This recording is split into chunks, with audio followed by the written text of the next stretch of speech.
Welcome back to SpaceOne FPV. This is part 2 of the SpaceOne X220 frame quad, racer quad. Next we are going to install the camera and the VTX. As you can see, we've already got the motors, ESCs, power distribution board. You got our wire here for the VBAT, our 5-volt wires here, leads here. So next we are going to do the VTX and the camera leads. I do mine a little differently. Instead of running power from the power distribution board to the VTX and then the VTX powering the camera, the camera I'm using is the RunCam Al Plus, so it can be powered off anything from 5 to 22 volts, same as the VTX can be powered off 5 to 22 volts.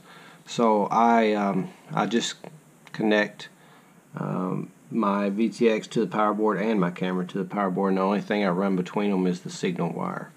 On a small build like this, it really doesn't make that much of a difference, but normally I am doing a longer frame, and so the VTX is way back here and the camera is way up here, and you got to run all those wires. It's a lot easier just to run them to the board. So I'm just doing it the same way as I normally do it because that's what I'm used to. So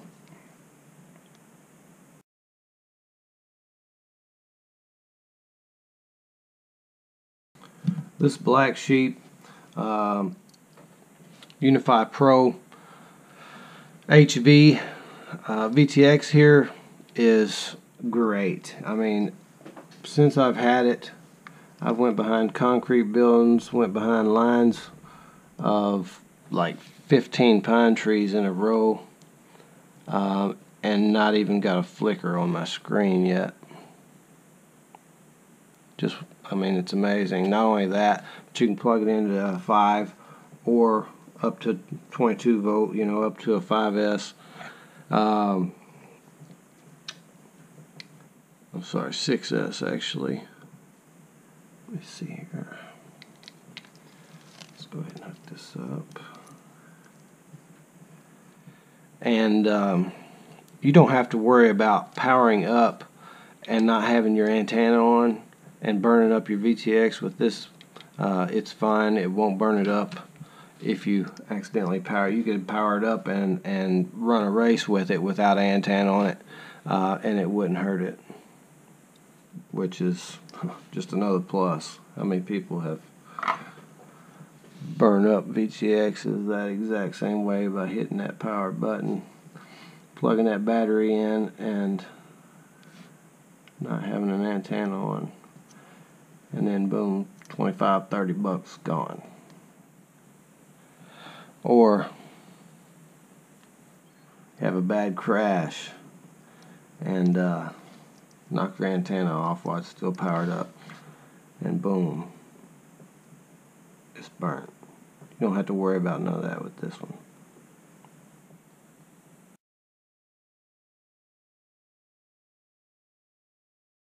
I don't like using a lot of zip ties on my builds. Luckily, with this build, there's only going to be one zip tie. That's this one right here.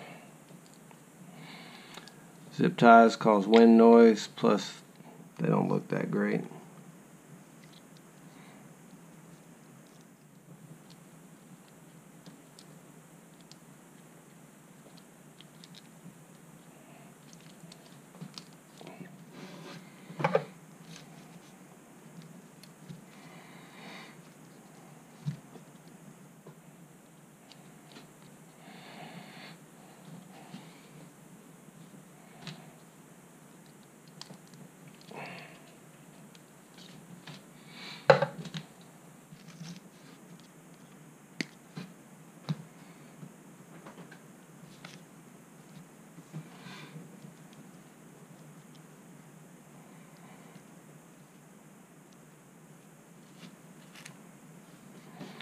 Let's go ahead and get ready to mount our FC.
Seem to be on there pretty good.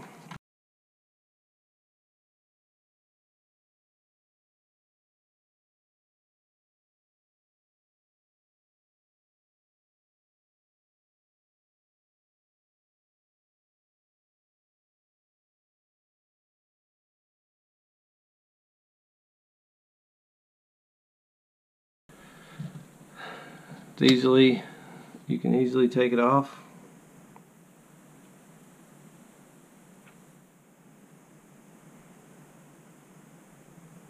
If you need to move something or change something, comes right off, doesn't mess anything up.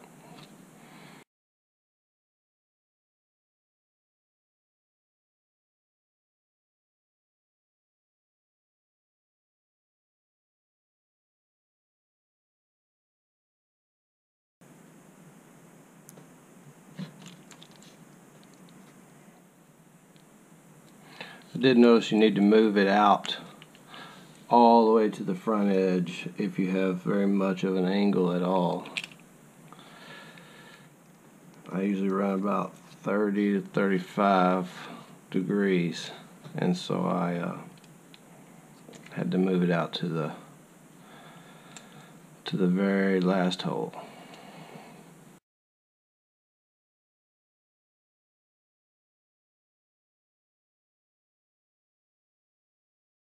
Now,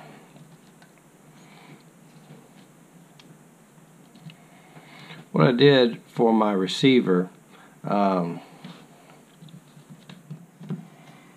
to get it plugged in right here.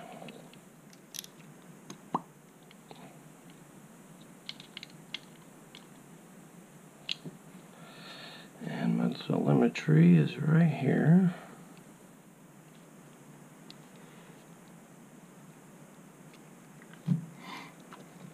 And you notice I've got Velcro here on the top of my little receiver on the inside of the top plate. I've got Velcro here so it will stick to it there and hold it in place.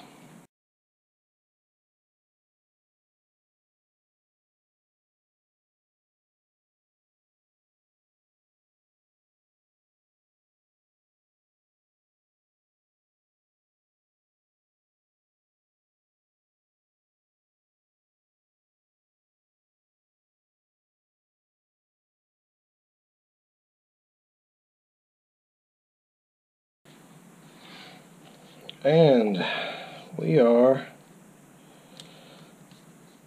almost finished. A few more finishing touches and we will be.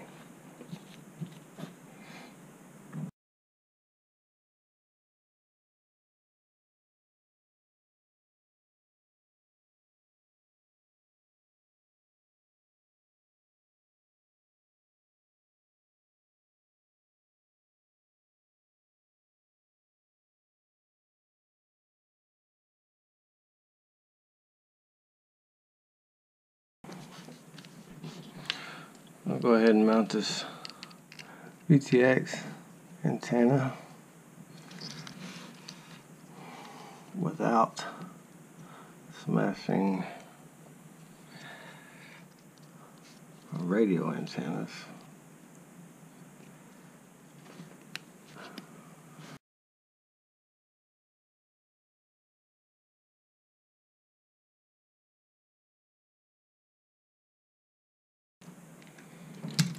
Should be about ready to plug it up. Let's see if it smokes, if I mess something up or what.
All flying in the right direction, man. It's good.